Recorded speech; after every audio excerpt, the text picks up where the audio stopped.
Bueno, ante todo, buenos días para todos allá en República Dominicana, buenas tardes, es aquí en Israel, y por supuesto gracias por contactarme. Eh, digamos que estamos viviendo ahora en un estado eh, de particularidad, eh, y yo diría hasta surrealista.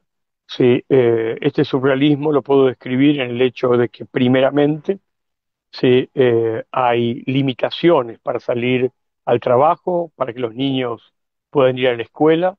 Estamos en la última etapa del calendario educativo, sí, y los niños están dando clase como si estuviéramos en la época del COVID, del corona. Es decir, toda la estructura educativa del país es online, lo que consecuentemente te lleva a que muchos padres, si no puedan salir a sus trabajos.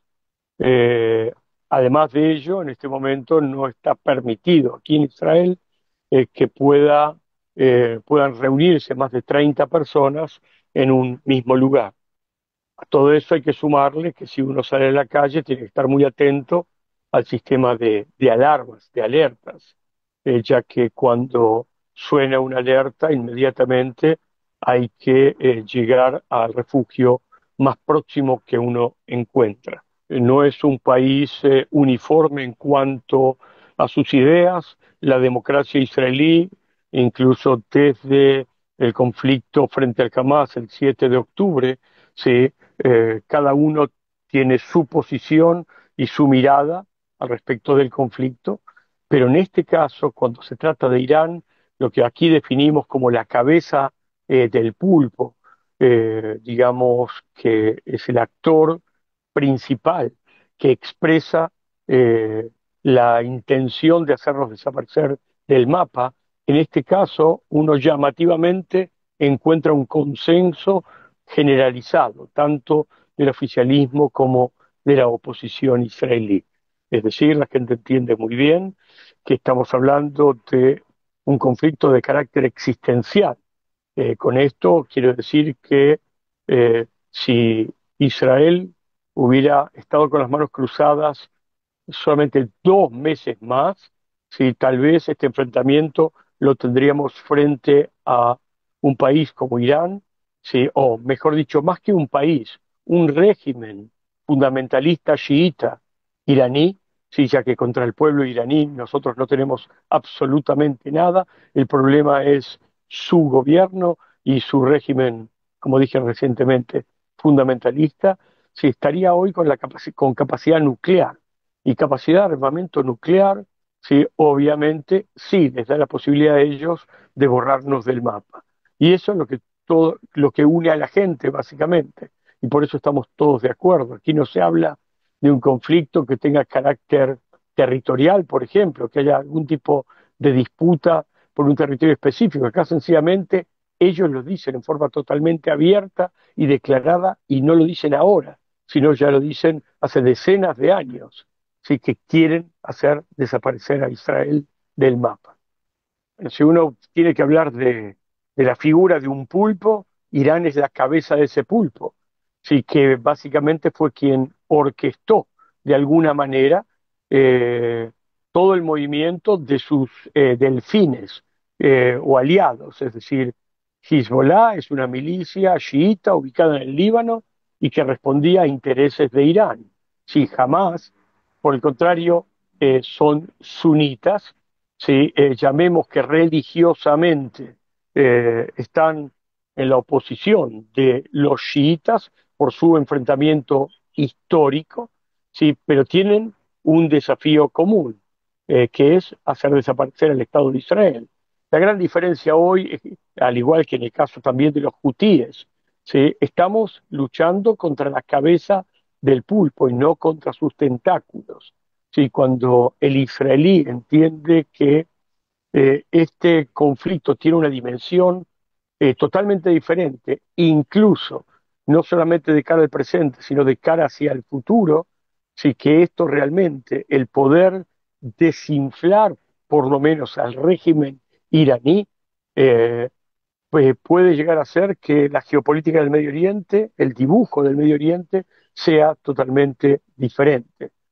El cuándo era la palabra, ya que todos los medios o todas las situaciones que se presentaron, ya sea de convenios o diálogo, e incluso propuestas realizadas muy claramente por el presidente Trump de sentarse a una mesa a negociar, eh, porque hay algo que aquí es evidente. ¿Sí? Irán siempre esgrimió, sí, que todo su proceso o sus planes de nuclearización tenían por objetivo fines civiles. Estamos hablando de un país que cuenta con recursos petroleros de sobra. Eh, por el otro lado, Irán nunca escondió sus intenciones de hacer desaparecer a Israel.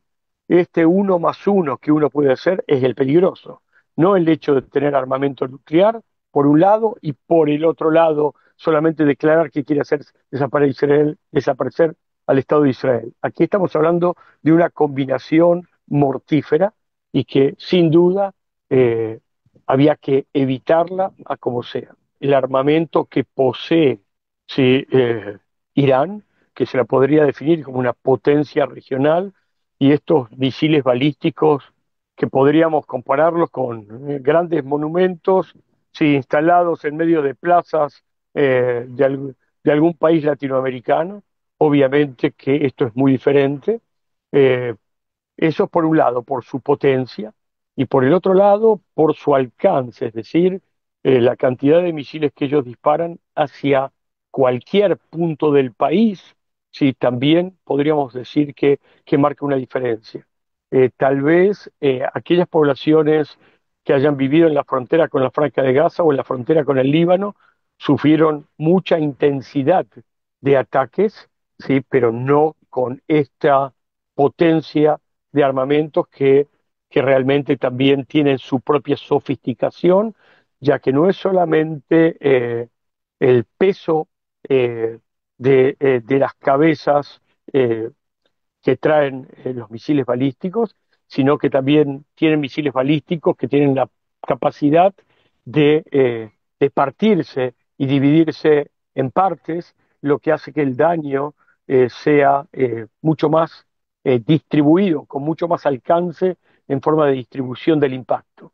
Mira, yo espero que sea a corto plazo, sí, porque el desgaste que se produce, y me imagino que también esto acontece con la población que está en Irán. Es decir, eh, la respuesta obviamente no la tengo yo y creo que la tiene muy poca gente. Nadie quiere que este conflicto sea un conflicto a largo plazo. El conflicto entre Irán e Irak demostró que ellos tienen la capacidad, sí, de llevar adelante guerras a muy largo plazo, importándoles mucho menos su propia gente, y esto realmente entonces nos lleva a tener a un signo de pregunta muy, muy importante, puesto que hay que tener en consideración que un conflicto a largo plazo no solamente causa daños principalmente humanos, sino que ya el sistema económico, sí, del país también se ve muy afectado. eh, y obviamente la normalidad de cualquier país pretende que sus niños jueguen y se diviertan como cualquier niño del mundo y se eduquen en una escuela. Ahora el conflicto nos tomó a nosotros con el sistema educativo, sí, 10 días antes prácticamente de la finalización del ciclo lectivo, con los daños eh, directos a todo el sistema y a la educación de los chicos. Es decir, eh, esa experiencia, más allá del COVID, prácticamente aquí no existió. Esto de dar clase online, y todos sabemos que los efectos de las clases online no son iguales que los efectos de las clases presenciales.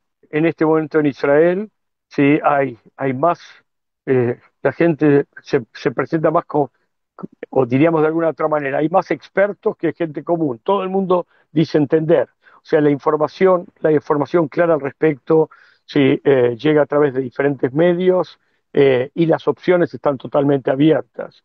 Irán, como tú bien sabes, viene amenazando a los aliados de Estados Unidos de la región, como es el caso de Arabia Saudita, Emiratos Árabes, Bahrein, incluso habla de atacar bases en Irak, que no es aliado, pero digamos, bases en Qatar.